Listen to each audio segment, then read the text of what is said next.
All right, we're joined by head coach Kyle Smith following today's win over Oregon. A couple quick notes. That is the first time since the 93-94 season that the Cougs have beat all three conference teams from the Pacific Northwest consecutively.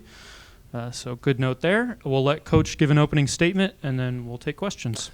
Just a really fun college basketball game. I thought it was really competitive. I thought we had to play really well to beat them. It's great with being senior night and honoring Jack and DJ, and then upon DJ's announcement that he's going to return, which was really, it got really emotional. I was really surprised how emotional it was before, but the guy's got a big heart. I think that's why everyone loves him around here so much. And he struggled that first half. I was worried about him just because it's so emotional, but our guys just really, Mo was awesome.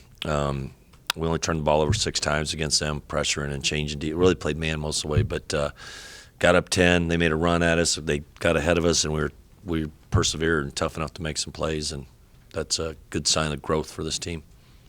So, Coach, I've been here 4 years, basically watched you. This is my senior year, watching you develop a program that I care so much about. So thank you again for just an awesome 4 years that I've gotten to witness here in person. Gotten to travel with you guys a couple times, too. Honestly, there's not a better place. People around here are great to me and my family. I actually said it today. I was eating breakfast, and the lady, I was walking by, and she stopped me. She says, "You're doing a great job." And John and I work on the scout, and I go, "This place is great. You're 12 and 15, and people are telling you you're doing a great job." But that's sincere. I think we're 8-9 in league. We've had some things, and the fans, the students, been great. Yeah. So like you said, you had six turnovers this game. Yep. Compared to the 17 you had last time you played the Ducks. What was different? Was there a different turnover mindset going into this game? We somewhere early in the season we figured out, like, hey, we don't have a chance. We were turning the ball over like crazy, and some of it's our youth early on. And then we finally, like, this group of 6 guys they're starting to build they're a really close group. I don't know how to say it, but they're starting to build some relationship, and you can see it on both sides of the ball. Like, they're connected defensively and offensively, and that goes a long ways. Getting Jabe and Andre back healthy helps a lot. No knock on the young guys do it. That's part of the process. So I think we were playing 4 or 5 freshmen last time we were in Oregon. They didn't have Barthélemy or Couisnard. So both teams were better. But we were able to hang on the ball. We had 2 turnovers against press, which one was big when we threw that one for a layup. That one hurt. But we were able to overcome that and dug in and got it done.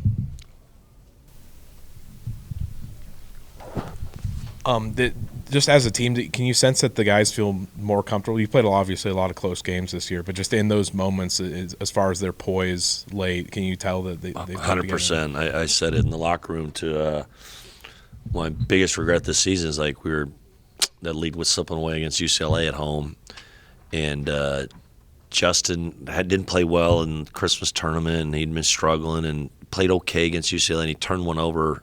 I think we're up 3. And I took him out of the game. I was like, I'm not sure if he can. I don't want to put him in a situation where he turns it over again. And I said, that's my biggest regret of the season, and it wasn't right. Maybe it was the right time.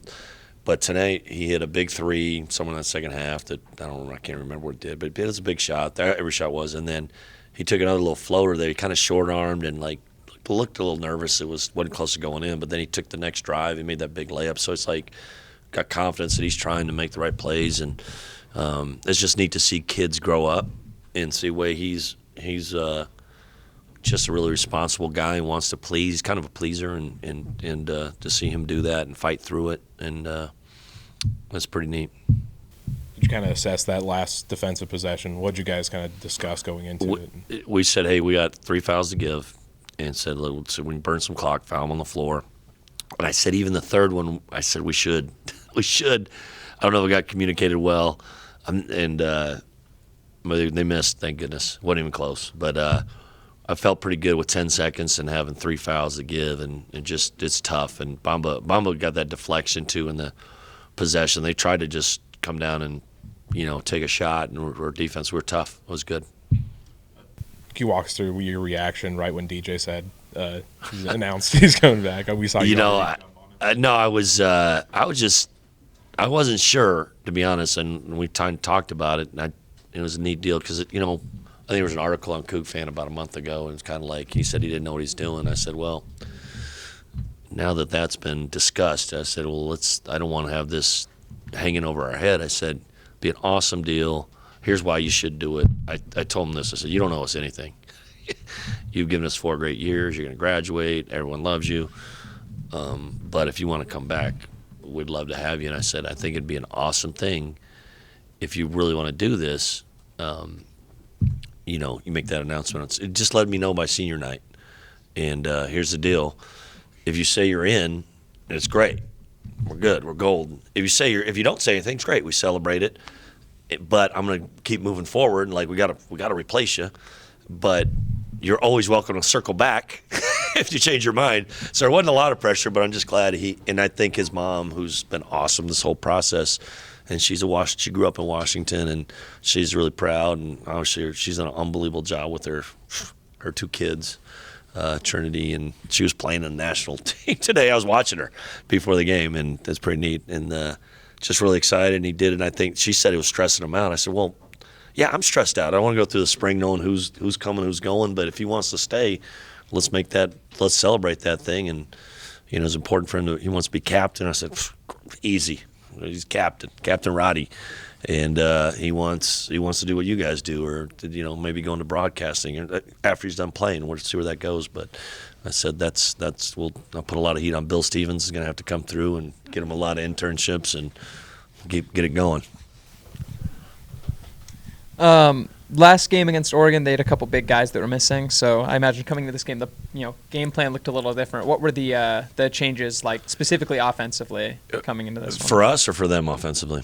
They're much more potent squad with Barthélemy and Kuznar. That's just we're very concerned and that's what they did.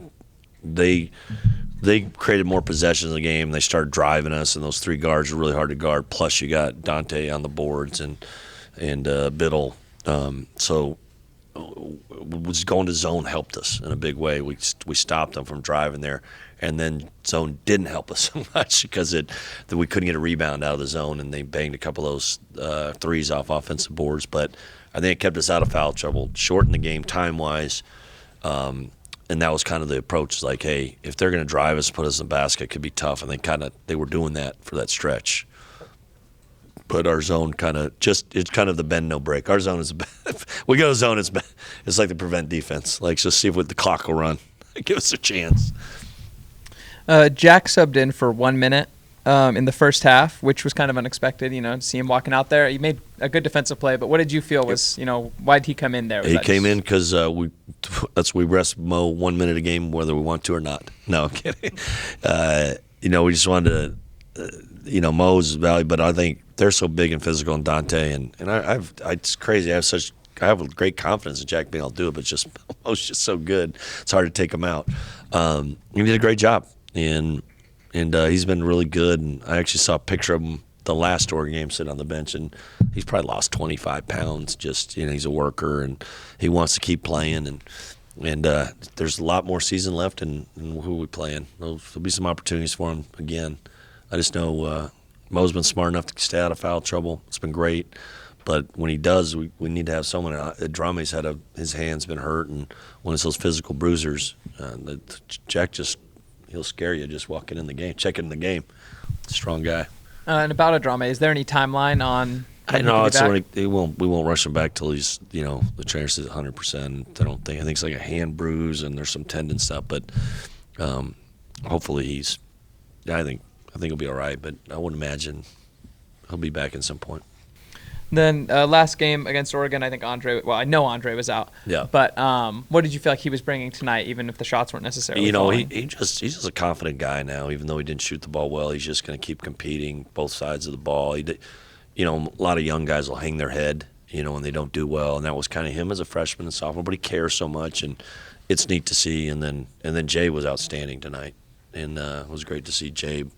Really had 3 steals in the first half, and he made a lot of great passes and pick and roll and hit a big 3. So both those guys, those top 6 guys really played well. What has DJ meant to your program? I think he's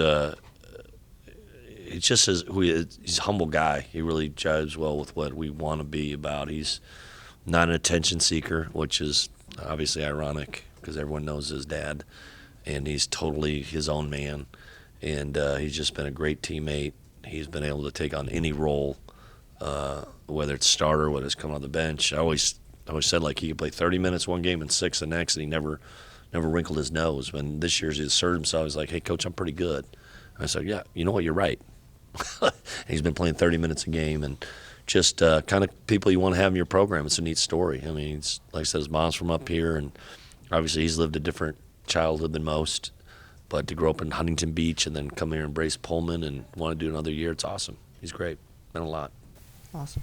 And with Mo deciding last year to come back for a second college season, have you seen his game develop, and what have you seen from Mo this year? Mo, he's awesome. He's just been a guy that went from being power forward that could really wipe out other teams defensively, great defender, rebounder, good blender, role player. Now he's really, we don't really have what you'd say a point guard, so we run all our offense through him, whether he's at the top of the key, the elbow, or low post. And it's only his 4th year playing basketball, and to be able to ascend the way he has and being the main focus offensively is amazing, while having to go from playing 20 minutes a game to 32, 33, and only 20 years old. It's been awesome. It's neat to see because he's so much better now than he was. It's amazing how quickly they grow up. Like the Oregon game, that was like his first bust-out game. He had like 17 the first half, and then he struggled second half. He had 6 turnovers at their place, I think, and he was on a turnover heater for sure. He had like 24 turnovers, like 5 games in a stretch here, but ever since he's kind of turned that around, our offense has been a lot better, and he's a big contributor, and he's a good competitor. I mean, he's just not super strong yet, but people don't understand what a good person he is and what a really good competitor he is. And that's what makes him better, keeps getting better, pushes himself. And what kind of preparation or focus went into reducing the number of turnovers with that stretch that he had? You know, we just talked about it. So here's what you need to do to get better. I think it's the reps too. I think it's the game reps of being able to. You got to play through it a little bit. You got to go, handle. There was a stretch there where everyone was doubling them. I mean, every time he touched it, they were doubling them, and then they figured out we could shoot. And Jabe was, we're throwing it out, and Jabe's leading the country in 3-point shooting. It was like, well, oops, now we can't double. Now we got to make him score 1-on-1. And now they bring a double off the dribble. They do different things. So I think it's just the reps of that. And we simulate a lot in practice. Our scout team's been great because of our injuries and stuff. We really haven't even practiced live 5-on-5 much. It's more like our scout team simulate other teams. And Jack's been a part of that, the Corporal twins, and AJ and Ben. They've been a great group that have really done that. And I think that helps us a lot. Anything else for Coach? All right. Thank you for your time. It's over. No more home games.